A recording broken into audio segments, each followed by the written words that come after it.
It's really important that you understand the financial model of your business. So how does that look? How does it come together?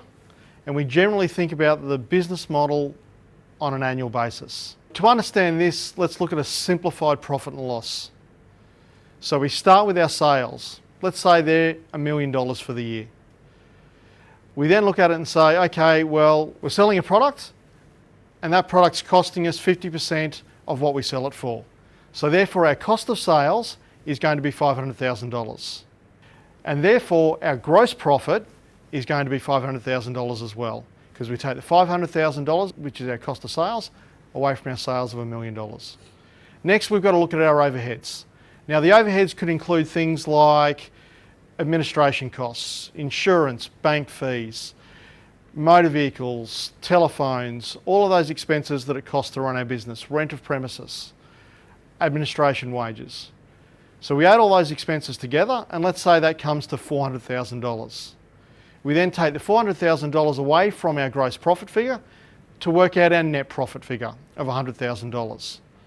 So that's the way that our business financial model comes together. When we sell $1 million worth of goods, we're going to make a net profit at the end of the day of $100,000. Once we have an understanding of how that comes together, we then need to look at, well, what is the next year going to look like? And rather than starting from the top, we're actually going to start from the bottom.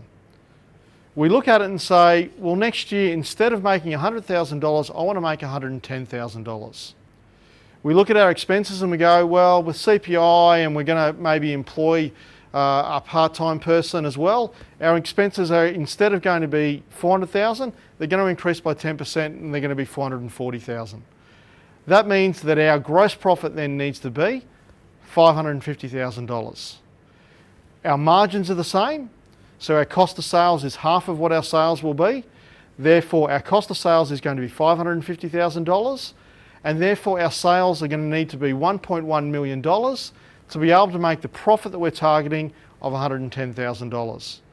So by understanding the business financial model, we can then use that to forecast and set budgets for ourselves for the next year.